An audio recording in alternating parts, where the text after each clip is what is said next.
সকাল সকাল উঠে পড়েছি। তো আজকে তো জানো তোমরা সবাই জামাই ষষ্ঠী। তো জামাই ষষ্ঠীতে আমাদের বাড়িতে কী হচ্ছে সবই তোমাদের সঙ্গে এই ব্লগে এই ভিডিওতে শেয়ার করবো। তো চলো এখন তোমাদের দেখাই কী রান্না হচ্ছে, সকাল থেকে কী হচ্ছে। চলো, আমার ভাই কিন্তু বসে গেছে এখানে লুচি খেতে, কারণ প্রথমেই ও কিন্তু শুরু করে দিয়েছে। তো তারপরে এখানে দেখো গরম গরম লুচিটা কিন্তু আগে ভেজে নেওয়া হয়েছিল। তো তারপর আমি এখানে শরবত করতে বসে গেছিলাম ঠান্ডা জল নিয়ে, কারণ জামাইবাবু দিদিরা একটু পরেই আসবে। তো দেখতে পাচ্ছ জেঠিমাও এখানে সব কিছু কেটে বসে গেছে ভাজাভুজি সব করে নেওয়ার জন্য, কারণ একটু পরেই সবাই ঢুকে যাবে। তো তারপরে এখানে দিদাও বসেছিল এখানে গ্যাসে বসে পোলাওটা রান্না করছিল, কারণ পোলাওটা হয়েছিল না, তো সেই জন্যই বসে গেছিলো। তো তারপরেই দেখতে পাচ্ছ এখানে মাও বসে গেছে মাংস কাটার জন্য, ধুয়ে ওইগুলোকে নুন হলুদ মাখানোর জন্য, আর মাছগুলোকেও ভালোভাবে ছাড়িয়ে ধুয়ে নিচ্ছিল।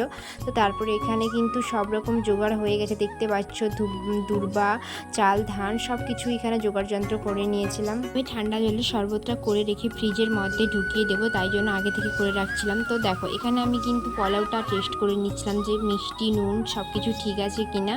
তো তারপরে আমি বসে গেছিলাম এখানে চন্দনটা বেটে নেওয়ার জন্য, কারণ ওটা করে আগে থেকে সব রেখে দেব, তো পরে যাতে কোনো অসুবিধে না হয়। তো সব কিছু করে আমি রেডি করে চলে গেছিলাম।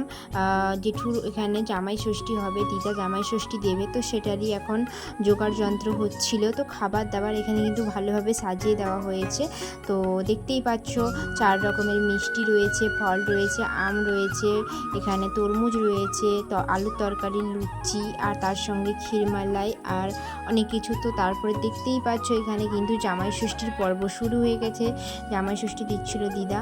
তো প্রতি বছরই জামাই ষষ্ঠীটা এইভাবেই পালন হয়, অনেক সাজিয়ে গুছিয়ে। তো জামাই ষষ্ঠী মানেই তো তোমরা সবাই জানো যে জামাইকে একটা দিন ভালোভাবে ভালো রান্না ভালো কিছু করিয়ে শাশুড়িরা জামাইকে খাইয়ে থাকে আর ফোঁটা দিয়ে থাকে। তো প্রত্যেক বাড়ির জামাইরা আসে এই দিনে। তো তোমাদের এই ভিডিওটা ভালো লেগে থাকলে একটা লাইক শেয়ার কমেন্ট করে দিও। দুপুরের মেনুতে কি হলো কি করলাম সবটাই তোমাদের ব্লগে দেখাবো, আবার নেক্সট ভিডিও আসবে। তো চলো টাটা।